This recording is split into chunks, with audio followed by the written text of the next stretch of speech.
사도신경으로 우리들의 신앙을 고백하겠습니다.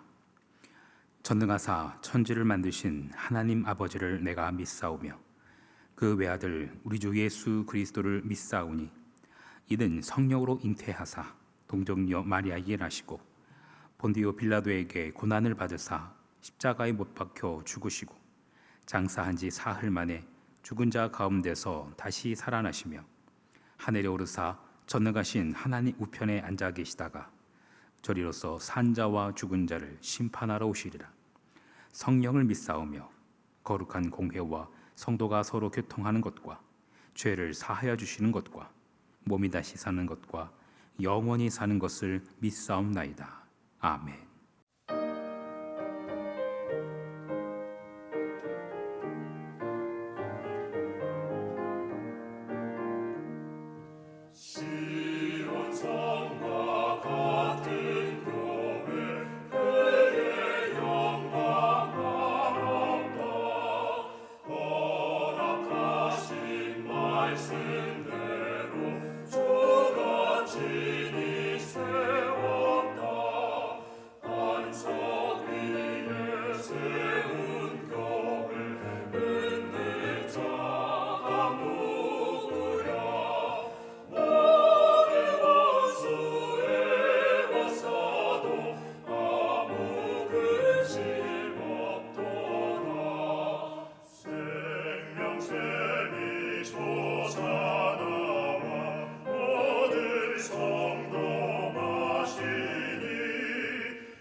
이 시간 우리에게 준 하나님의 말씀 이사야 3장 13절로 4장 6절까지 말씀입니다. 이사야 3장 13절로 4장 6절 말씀. 여호와께서 변론하러 일어나시며 백성들을 심판하려고 서시도다. 여호와께서 자기 백성의 장로들과 고관들을 심문하러 오시리니 포도원을 삼킨 자는 너희이며 가난한 자에게서 탈취한 물건이 너희의 집에 있도다. 어찌하여 너희가 내 백성을 짓밟으며 가난한 자의 얼굴에 맷돌질하느냐. 주 만군의 여호와 내가 말하였느니라 하시도다. 여호와께서 또 말씀하시되 시온의 딸들이 교만하여 느린 목 정을 통하는 눈으로 다니며 아기자거려 걸으며 발로는 쟁쟁한 소리를 낸다 하시도다. 그러므로 주께서 시온의 딸들의 정수리에 딱지가 생기게 하시며 여호와께서 그들의 하체가 드러나게 하시리라. 주께서 그날에 그들이 장식한 발목고리와 머리에 망사와 반달 장식과 귀고리와 팔목고리와 얼굴 가리개와 화관과 발목 사슬과 띠와 향합과 호신부와 반지와 코고리와 예복과 겉옷과 목도리와 손주머니와 손거울과 세마포 옷과 머리수건과 너울을 제하시리니 그때 썩은 냄새가 향기를 대신하고 노끈이 띠를 대신하고 대머리가 숱한 머리털을 대신하고 굵은 베옷이 화려한 옷을 대신하고 수치스러운 흔적이 아름다움을 대신할 것이며 너희의 장정은 칼에 너희 용사는 전란에 망할 것이며 그 성문은 슬퍼하며 곡할 것이요 시온은 황폐하여 땅에 앉으리라. 그날에 7 여자가 한 남자를 붙잡고 말하기를 우리가 우리 떡을 먹으며 우리 옷을 입으리니 다만 당신의 이름으로 우리를 부르게 하여 우리가 수치를 면하게 하라 하리라. 그날의 여호와의 싹이 아름답고 영화로울 것이요 그 땅의 소사는 이스라엘 피난한 자를 위하여 영화롭고 아름다울 것이며 시온에 남아있는 자, 예루살렘에 머물러 있는 자, 예루살렘 안에 생존한 자 중 기록된 모든 사람은 거룩하다 칭함을 얻으리니 이는 주께서 심판하는 영과 소멸하는 영으로 시온의 딸들의 더러움을 씻기시며 예루살렘의 피를 그 중에서 청결하게 하실 때가 됨이라. 여호와께서 거하시는 온 시온산과 모든 지폐 위에 낮이면 구름과 연기, 밤이면 화염의 빛을 만드시고 그 모든 영광 위에 덮개를 두시며 또 초막이 있어서 낮에는 더위를 피하는 그늘을 지으며 또 풍우를 피하여 숨는 곳이 되리라. 아멘. 잠시 기도하겠습니다. 반석 위에 세운 교회, 흔들 자가 누구랴. 모든 원수 애워싸도 아무 근심 없도다. 그렇습니다. 주님, 예수 그리스도 그 반석 위에 세운 교회는 어느 누구도 흔들 수 없음을 믿습니다.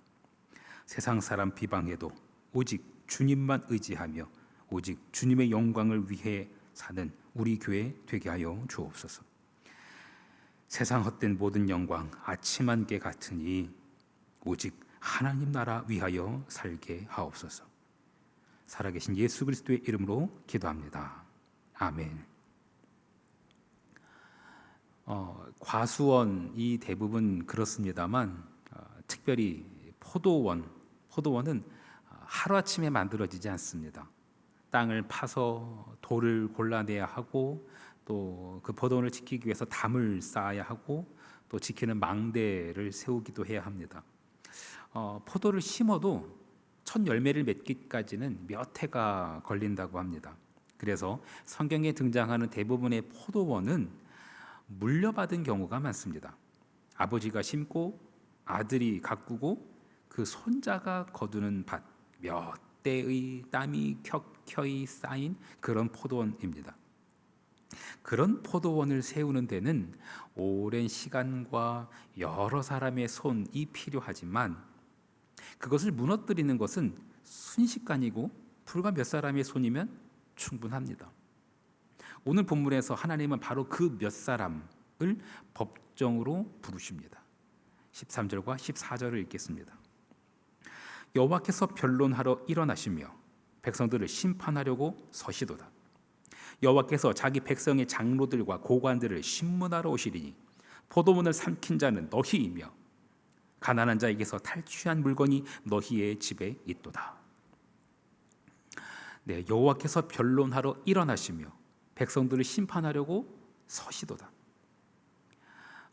하나님은 이 법정의 검사이시면서 또한 재판장이십니다. 지금 그 하나님께서 일어나셨습니다. 피고석에 앉은 자들은 누구일까요? 이방? 아수르, 바벨론? 아닙니다. 자기 백성의 장로들과 고관들입니다. 백성을 지키라고, 백성을 섬기라고 세움받은 자들이 피고석에 앉아 있습니다. 하나님께서 내미신 기소장, 그 기소장의 내용은 딱 한 문장입니다. 포도원을 삼킨 자는 너희다. 여기서 말하는 포도원, 그것은 하나님이 애굽에서 캐어다가 젖과 꿀이 흐르는 땅, 약속의 땅에 심으신 그 언약 공동체, 그게 하나님이 말씀하시는 포도원입니다.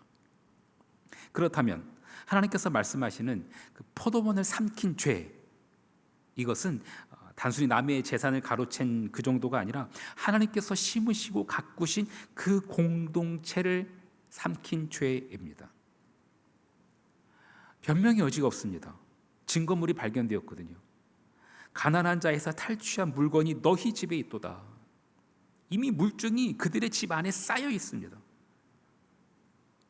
16절 이하는 하나님의 시선이 그들의 집 안으로 들어갑니다. 16절과 17절을 읽겠습니다.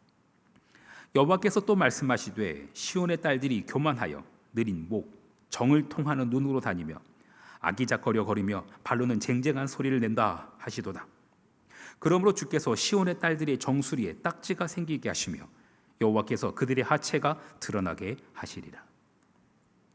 17절 이 이후로도, 이 본문 이후로도 무려 21가지의 장신구들이 일일이 호명됩니다. 이렇게 자세하게 나열하는 이유는 그 하나하나가 증거물이기 때문입니다. 그 화려함은 하늘에서 떨어진 것이 아닙니다. 가난한 자들의 얼굴에 맷돌질하여서 긁어 모은 것입니다. 그 목과 발목의 쟁쟁한 소리, 그들의 사치는 백성들을 향한 착취의 다른 얼굴이었습니다. 하나님의 심판은 그것을 뒤집는 심판이었습니다.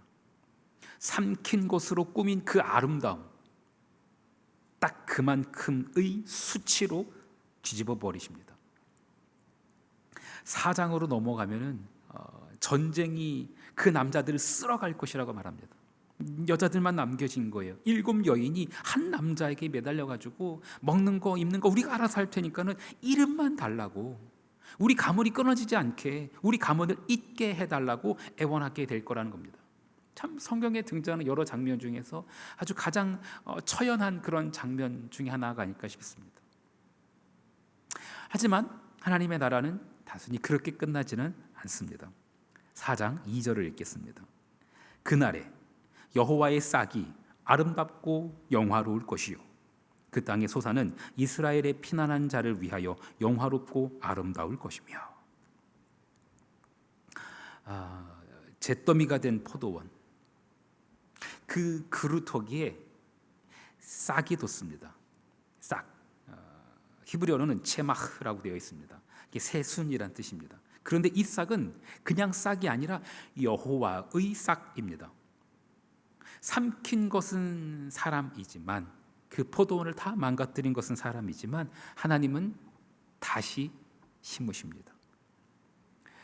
이사야 4장에 다시 포도원을 가꾸시는 하나님의 모습이 등장합니다. 3절에 보면 하나님께서 남기신 자들이 있어요. 시온에 남아있는 자, 이 말은 원문을 그대로 읽으면 수동형입니다. 그러니까 스스로 남아있는 것이 아닙니다. 남겨진 것입니다. 힘이 세서 살아남은 사람도 없고 지혜로워서 살아남은 사람도 없습니다. 의로워서 살아남은 사람도 없습니다. 하나님이 남겨두셨습니다. 그저 은혜입니다. 그렇게 남겨진 사람들에게 하나님은 새 이름을 주십니다. 단순히 생존을 위해서 남긴 것이 아니라 거룩한 그 사명을 위해서, 그 거룩함을 위해서 쓰시려고 남겨두신 자들입니다. 4절로 넘어가면 하나님께서 그 남겨진 자들을 씻으십니다. 시온의 딸들의 더러움을 씻으시며 라고 되어 있는데, 이 표현이 제사를 드리기 전에 제물을 씻을 때 썼던 표현입니다. 하나님의 심판이 있어요. 하나님의 불이 있어요. 근데 그것은 단순히 태워서 없애버리는 불이 아니라 씻어내는 불입니다. 제물로 드려지기 전에 합당하도록, 하나님께 나아가기에 합당하도록 씻는 겁니다.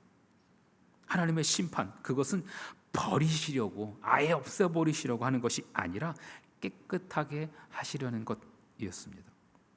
남기시고 그들을 씻으신 하나님께서 5절과 6절로 넘어가면은 함께 하십니다. 낮에는 구름, 밤에는 타오르는 불. 출애굽 광야 그 40년의 모습이죠. 애굽에서 뽑아서 그 언약의 땅, 약속의 땅, 그 가나안 땅에 심으신 그 하나님이 지금 다시 세워지는 이 공동체 위에 여전히 거하고 계신 거예요.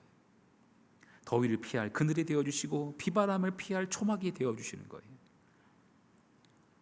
역사를 통해서 우리가 보았듯이 포도원을 삼키는 일, 그것은 거창하지 않습니다.